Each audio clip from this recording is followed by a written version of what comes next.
Section 2. You will hear a radio broadcast called Focus on the Arts.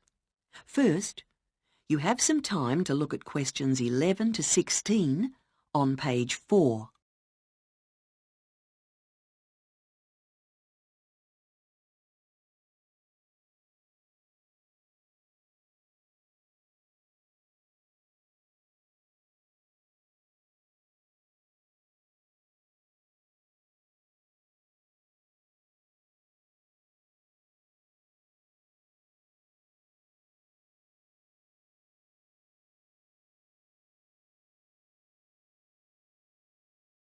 Now listen carefully and answer questions 11 to 16.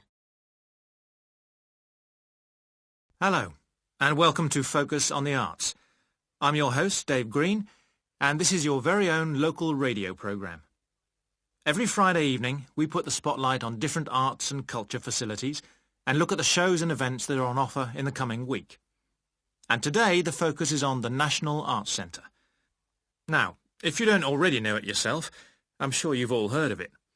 It's famous throughout the world as one of the major venues for classical music. But did you know that it's actually much more than just a place to hear concerts? The centre itself is a huge complex that caters for a great range of arts. Under a single roof it houses concert rooms, theatres, cinemas, art galleries and a wonderful public library, as well as service facilities including 3 restaurants and a bookshop. So, at any one time, the choice of entertainment there is simply enormous. So, how did they manage to build such a big arts complex right in the heart of the city? Well, the area was completely destroyed by bombs during the war in 1940. So the opportunity was taken to create a cultural centre that would be what they called the city's gift to the nation. Of course, it took a while for such a big project to get started, but it was planned in the 60s, built in the 70s, and eventually opened to the public in 1983. Ever since then, it has proved to be a great success. It's not privately owned, like many arts centres, but is still in public hands. It's run by the City Council. Both our National Symphony Orchestra and National Theatre Company were involved in the planning of the project, and they're now based there, giving regular performances every week. And as the centre is open 363 days of the year, there are plenty of performances to choose from.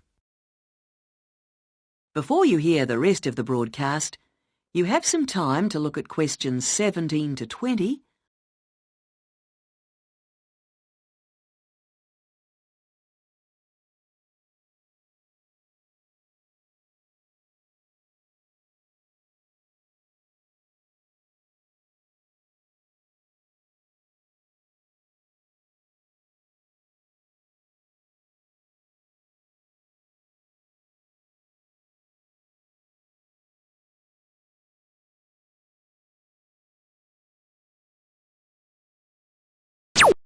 Now listen and answer questions 17 to 20. So, to give you some idea of what's on, and to help you choose from the many possibilities, we've made a selection of the star attractions. If you're interested in classical music, then we recommend you go along to the National on either Monday or Tuesday evening at 7:30 for a spectacular production of The Magic Flute, probably the most popular of all Mozart's operas. It's in the Garden Hall, and tickets start at only £8, but you'll have to be early if you want to get them that cheap.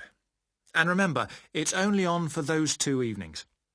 For those more interested in the cinema, you might like to see the new Canadian film, which is showing on Wednesday evening at 8 p.m. in Cinema 2, and that's called 3 Lives.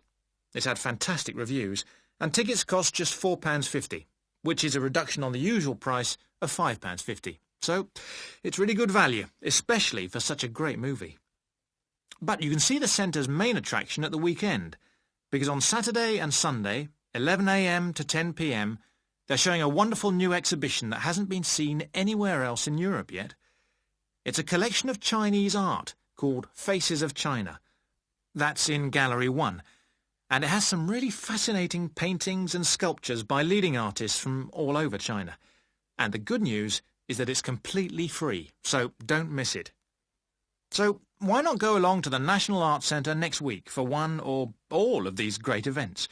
And you can always pick up a programme and check out all the other performances and exhibitions on offer, or coming soon, on almost every day of the year. Next week, we'll be looking at the new Museum of Science. That is the end of section 2. You now have half a minute to check your answers.